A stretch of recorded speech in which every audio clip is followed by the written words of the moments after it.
I just started drawing some snowdrops. And then I came up with the colours. And I remember that I had read about the indigo and the opera rose. And I thought, well, let's have a play with that. So the first thing we're going to do, and I suggested doing 4 squares because they fit quite nicely on a piece of paper.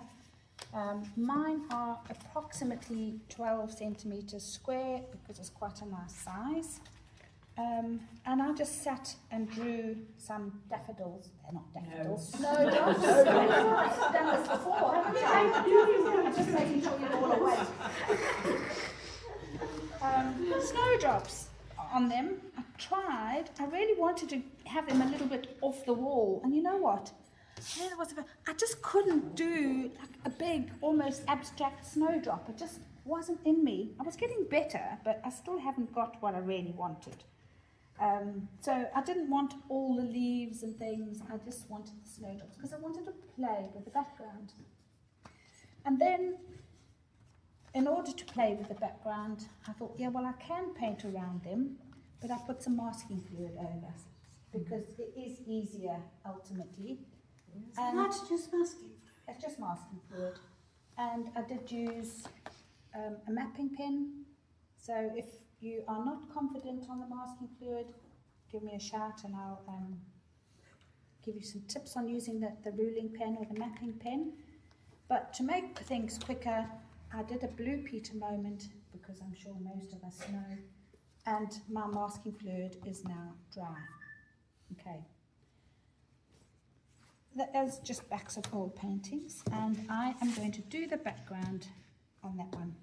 The idea is that we can use water, we can use 2 colours, normal salt, that is coarse salt or rock salt or whatever, and I'm going to limit it to that.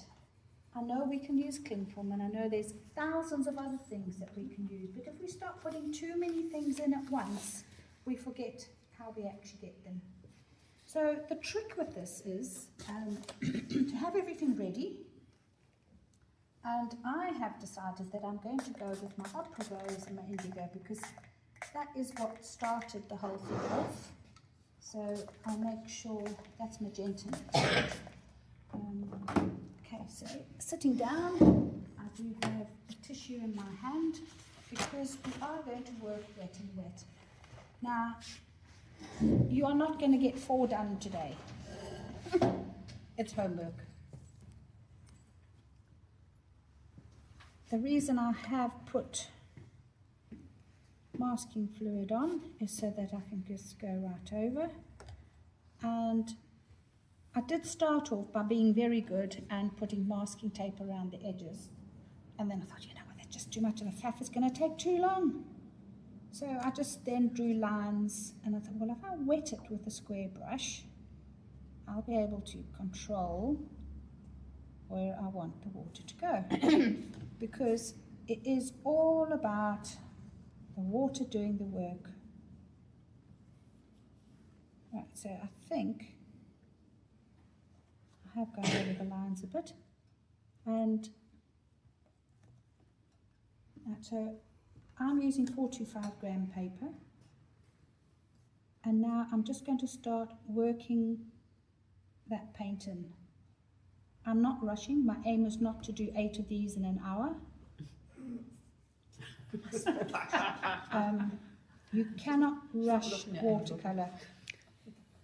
If you want all the subtle techniques, you have to give it time to play.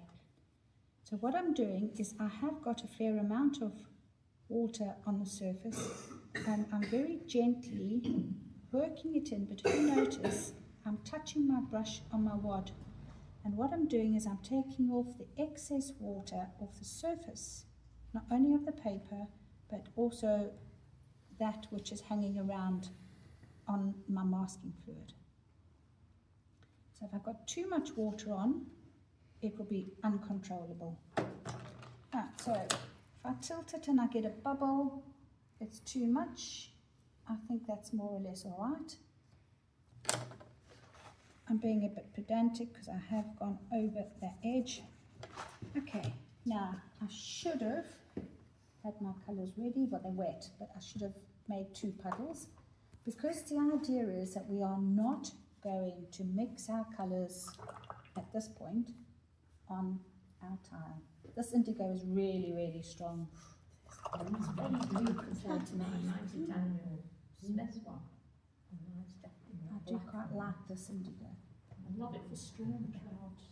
And you can decide if you are going to start with your light colour or your dark colour. It's not too thin, because if it was too thin, it's going to dry too light because I've got water on the paper already. And I've literally just slapped it on. If you look at the ones that I've done already, I am already thinking light against dark. That's darker, that will be lighter, like already. So I want the middle part to be slightly darker than the edges. Okay. I've left some gaps, so I've got some bits of white, and I'm cleaning my brush, but because that's nice and wet, It'll go on. is that yours? Is that a phone going? Yeah. Yes. Yeah. Just ignore It's it. Trish's, but Say it's it. Oh, she's ignoring it. I'm starting off by putting my indigo onto white paper. Okay, so can you see I did put some indigo there onto the pink? Can you see the difference? Okay, already. So if I want that intensity,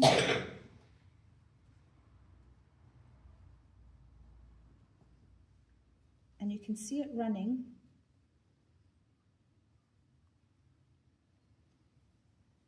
and this is another reason I'm using the small bits, because they're easier to manhandle. Yeah.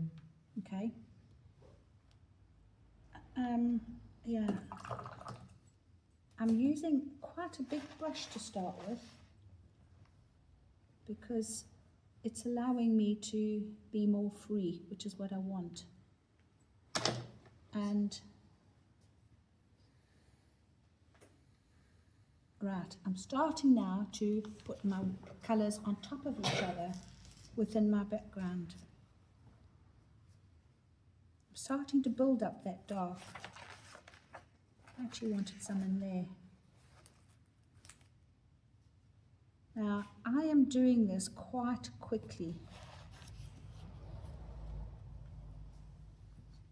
Notice that I'm not cleaning my brush in water. I've taken the excess pink off on my wad so that I can go straight into my indigo. And you've got to be a little bit careful as to how wet that is. So it wasn't quite wet enough. That's it. That opera rose looks a different colour to that. Because this is a different palette to the one that I use at home. Ah. So it's probably a different make. Ah, because that's much more like almost alizarin, you know, it's pinker. That is, it's, you'll find that the colours I have at home are more the professional colours, because they're in the palette that's on my desk, whereas these are more of a mix. They're not the exact same colours. Like the quinacridone, at home I use Quin Gold, Quin Sienna, whereas here I just use normal sienna. Yeah. Okay, so can you see how that is?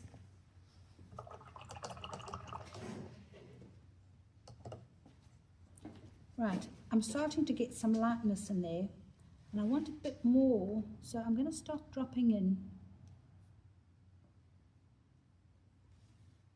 some water.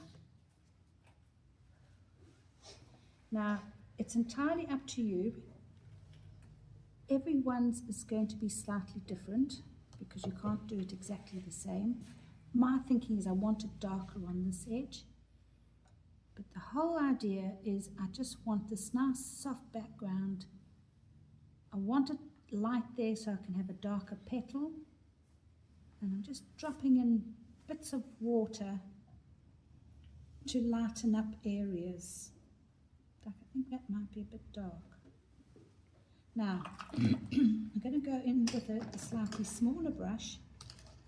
That is wet. It's very wet. And I should allow it to dry off a bit. But instead of going in with water, I can also go in with weaker paint. So if I make that pink runnier, some more water, I can also break up some of that indigo with pink instead of water. And I will get a slightly different effect. And I think I need a bit of indigo in here. So again, I'm just going to have a touch.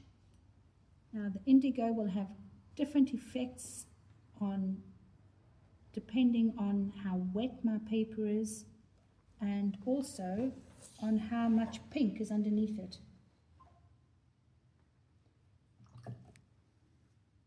Put a bit more pink in there.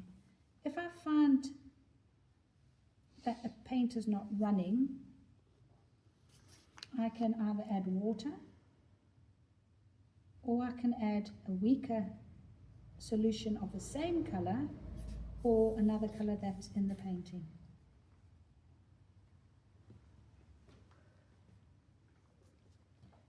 So I can work this little bit for 2 or 3 hours without it drying. But I'm sort of quite happy with what's going on. The other thing that I can do, and I'm just trying to show you all what I can do, I'm not saying you have to do it everywhere, is I could take a damp brush and just lift out some colour. So if I decided that I wanted that lighter, I could just take my brush and lift some out. Okay. Would you consider spraying at all? You can. It's too soon to spray. It's too wet.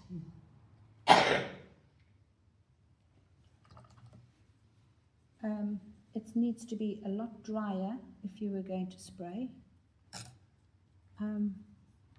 So I'm still building up. I'm still putting colour on there, getting that intensity, and I'm just putting one colour on top of the other, altering it with water or paint.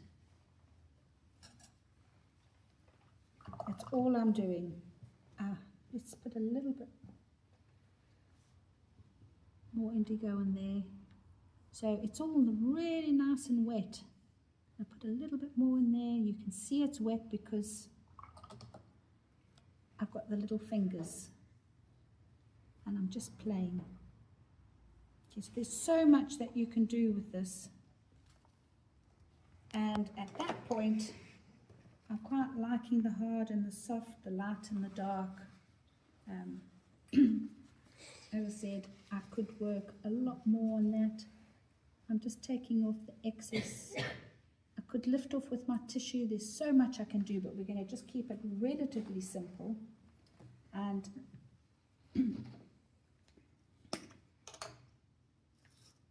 okay, now normally I would try and shield where I don't want the salt to go, but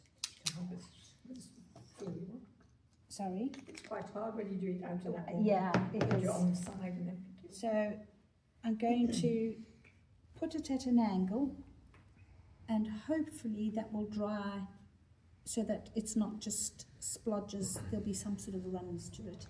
Now once I've put the salt on, I can actually carry on playing. I can paint into salt. It's starting to work, but this is where, while you've got that watching, go and start your masking fluid on your next one and then go back to it before it dries, because that will take at least 20 minutes, 25 minutes before it's dry. It's starting. And that's what we're going to do. And sorry, you can't really. It's having the patience to watch it. And I'm very tempted to put paint on it, but I'm not going to. So, you've got 4 colours to play with, plus anything else that you wanted to play with. Next week, no, what's the time? With my positive shapes, which are my snowdrops. I've gone over because the masking fluid tends to take off any detail, so I didn't put in a lot of detail, and I'm now left with the challenge of only using the 2 colours that are in my background to paint the shadows. What about the leaves? Do leaves have to be green? Pat? Well, yes. Not in modern times, they don't. So that's where we're trying to go. No, not through the back of the wardrobe. What's this expression? I've not heard this. Narnia. Narnia. Ask Pete. Pete started Lion, it. Witch, the Wardrobe. Oh, Yeah. right. So I am going to start off, I think, with my indigo. So I've got some there as well. So it's very strong. And then I'm going to add a little bit of my cerulean to it. So we're not thinking green. Now, I did cheat on this one, and I put a little bit of New Gamboge in there just because I was allowed to. But look, okay, if I wanted to, I could make that a little bit darker. I add a little bit more indigo, I can make it even darker, and I can make it even lighter by adding water. So that's the cerulean here. That's my cerulean there. Oh, so what are That's they my both indigo. indigo on your plate? Yeah, that's One indigo, wick and one solid. and that's, yeah, those are both indigo. Right. Yeah, okay. Right, so some of the time, I've got my trusty tissue, and I haven't got a photograph to copy, so I'm just thinking lights and darks, and I'm talking to myself. I know that that background there is light, so I want the edge of that petal to be dark. So I'm going to pick up some darkish indigo, okay, and I'm going to put it in. That's all I'm going to put in. I did put a bit of water on, and then I'm just going to use... step. Is this wet on wet? Did you wet it first? I didn't wet the whole thing. I will do another one. Okay, so that is really pale, really dark, and while it's wet, I will just put another little bit on the edge. Okay, so it's forming the light and the dark. Right, so let's carry on with the story. So I'm going to wet that side of the petal. That's sort of a mid-tone. So I'm going to leave that light, and I'm going to pick up my pale indigo, and you can see how it's running down into the water. Now, I want that portion to be darker than that, and I want it to be darker than that. So I'm going to pick up a teeny weeny bit of my indigo, and I'm just going to put it along the top. I can, if I want to, take my stick just to make sure that it's going where I want it to go, and I'm sort of fairly happy with that. I'm only painting the shadows, okay? Right, I'm going to leave that flower for now, and I'm going to go on and do this one. So I'm going to, again, I've got dark background, mid-tone background, and I need to do something with this little bubble. So I will wet it, and I want it light that side, darker that side, or I could have it dark in the middle. Let's go for dark on the edge. So I did put a little bit of water on, okay, and I'm going to take it up to the little covering leaf thing, that whatever it's called, because I'm not a botanist. And I'm just softening that out with water and putting in a drop of water. It's all about light and dark. If I wanted to, I could take some clean water and some white, this is white titanium, and I could just put a spot of white in there. I didn't really need to do this, but it does lift it. So into wet. Okay, now I don't know whether to make that dark or that dark, and I think I'm going to make it darker. So I'm going back to this flower now, and the reason that I went from here to here is because I wanted those two petals to dry. And I could have done them in one and painted 3 petals at once, but I wanted them to be separate.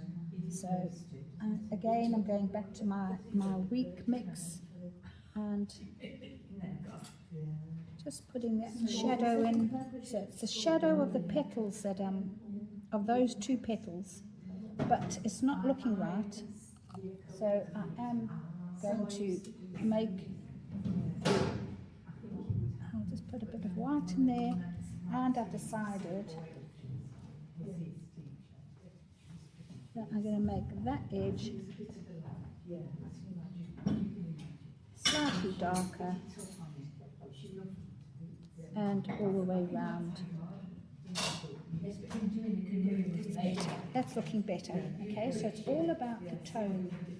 This is a little bit of my cerulean. Just put a bit of it in there. You might leave that as a hard edge, and I won't do anything else to that. Okay, I haven't done an awful lot to it. Okay, so for Pat, who said how we're going to make green leaves, I'm going to take some really dark indigo, so indigo, and my cerulean, more of my indigo, a bit more of my cerulean. Check the mix so that it's, yeah, that's quite a nice runny mix. And I'm going to just paint that in quite dark. So I'm seeing this as a dark. Now, so I'm just filling it in, I'm only going to paint half of that because very often these little end bits are a lighter green. But remember, I'm not copying anything. And then I'm going to take some of my cerulean, just make sure it's right, make sure I've got enough liquid on my brush. And I'm going to put it in there and allow the two to blend together. So I put the cerulean in, and then I put a bit of water in. And, okay, it's still reading as a leaf. Now, if my background had been a bit darker, I could have painted that lighter. But my background was a mid-tone, so I decided that that would be a dark. Probably paint this in the same way. So that's light. Let's just do this one slightly differently. And I'm going to put a bit more of my cerulean in. So all the time, I'm just telling myself a story. Okay, so there's my bit more of the cerulean. And actually it's quite dark there, so let's just put a little bit of the weaker. Keep it nice and light. So you're just using exactly the same colours as you did on the background? Yeah. Can't change them. It's all in the way.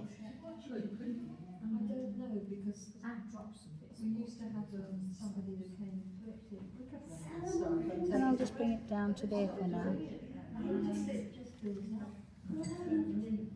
Make that a little bit darker down the bottom.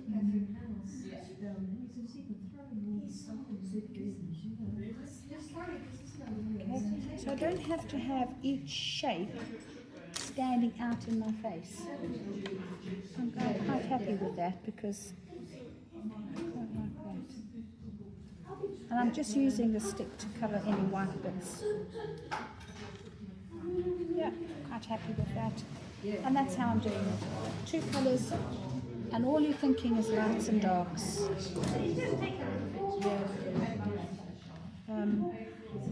Dark, light. I'm going to. Here's my cerulean again. I'm going to put that in the middle this time. And there's my indigo. Quite strict rules about what they do for stuff things. She's apt to say she uses her own common sense. Now, Same as I do. I think what I'm going to do. Just a bit of white in that. Now I could use bleed-proof white, I could use anything, I could use gouache, but I'm just using normal titanium watercolour white. Wet into wet, very wet, and I quite like that it's done. I haven't painted it so that the white has become too mixed up with the other colours. I've just put it on and left it. And it's exactly the same for whatever colours you use.